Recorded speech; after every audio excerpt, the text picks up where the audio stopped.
Hilberg, one of the foremost historians of the Holocaust, discounts any resistance from Jews as inconsequential.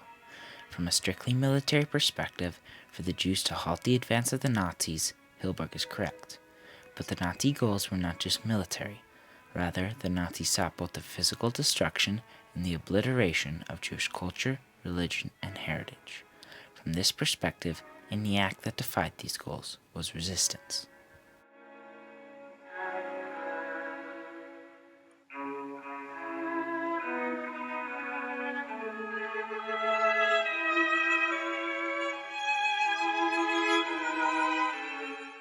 Faced with unspeakable tragedies, many triumphed against the Nazis in seemingly small but significant ways.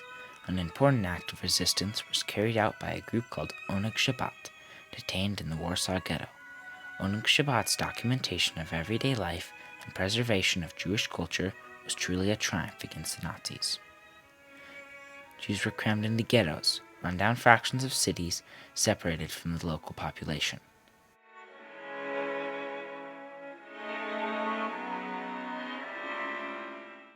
As time progressed, starvation began to take its toll.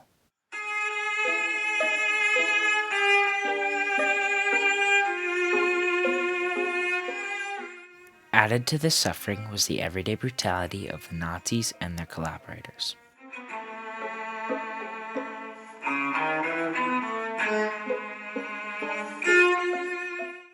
Conditions in the ghetto were horrific.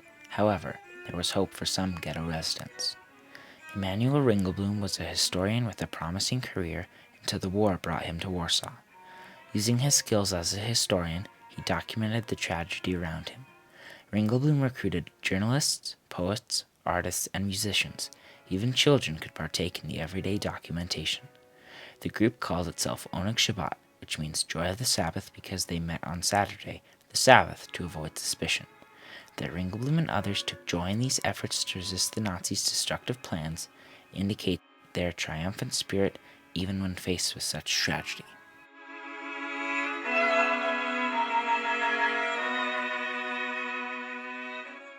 As the group developed, two goals appeared. First, to get word to the Allied forces about the situation of Jews across Europe. Ringelblum thought that if the Allied forces knew what was happening, they would try to rescue them.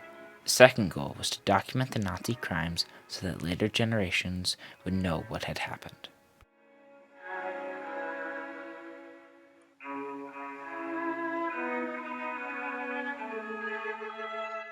Preserving Jewish culture also meant preserving the spirit.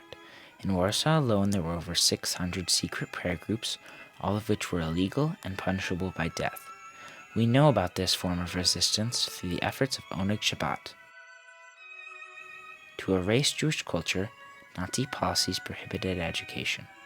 Jewish resistance leaders, including members of Oneg Shabbat, provided the youth with education through secret school groups.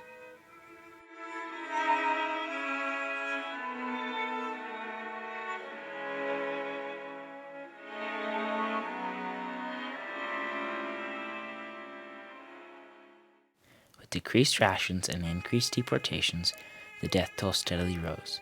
Yet spirits remained high with the realization that maintaining Jewish culture was a grand achievement in the midst of such tragedy.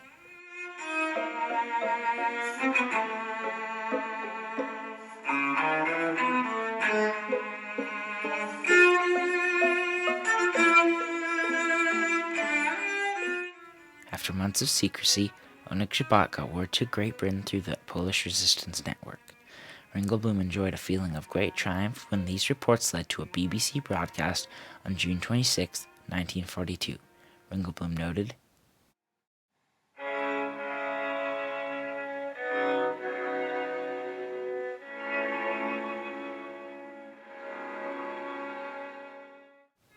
However, this feeling was short-lived as Ringelblum expected immediate action to help liberate the ghettos, which was not realistic given the progress of the war. Horrible rumors began to circulate.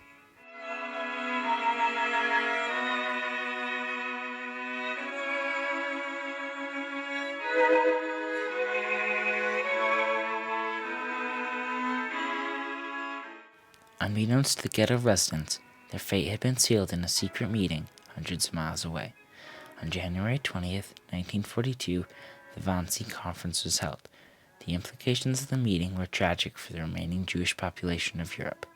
It was at this conference that the so-called final solution was established: the slaughter of the remaining Jews across Europe through the establishment of 6 death camps.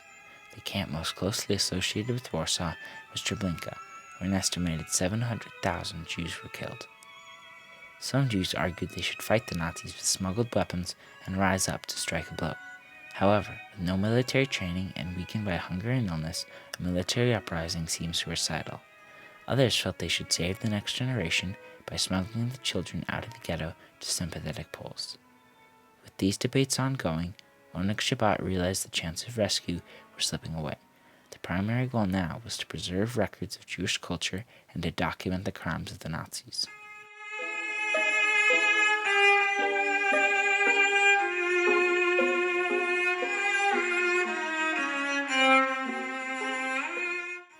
When it became clear that very few would survive, Ringelblum and the rest of Oneg Shabbat made plans to bury the archive to protect it from the Nazis. This was done by Israel Lichtenstein, along with David Graeber and another member of Oneg Shabbat. The archive was placed in 10 tin boxes and 3 large milk containers.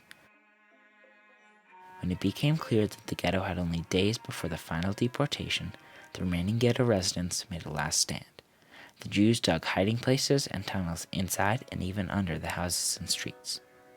Youth groups that had been preparing for action gathered the limited weapons they had. Those who didn't have guns or explosives used axes, knives, and other tools. The Warsaw Jews made a triumphant stand for nearly a month, forcing the Germans to bring in more soldiers and the Polish and Ukrainian policemen. Tragically, the Nazis finally set fire to the ghetto, forcing the Jews from their hiding places. One of the few survivors described their horrific moment.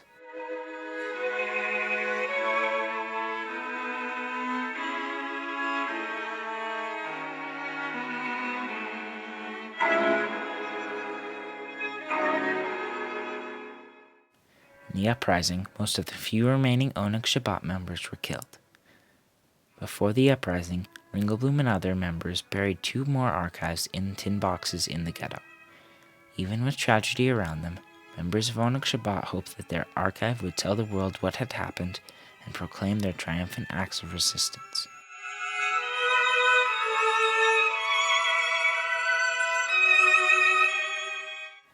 Only 3 members of Oneg Shabbat survived: the journalist Rachel Arbach, secretary Hirsch Wasser, and his wife, Bluma Wasser. They were the ones who led the search for the archive after the war, and with the help of Jewish aid organizations, were able to uncover both the first and second archive. The third is believed to be buried somewhere under the Chinese embassy and has not yet been uncovered. Thanks to the constant struggle of Oneg Shabbat, thousands of documents, paintings, and poems were saved. By saving these, Oneg Shabbat preserved these items as well as the triumphant spirit of all those who died.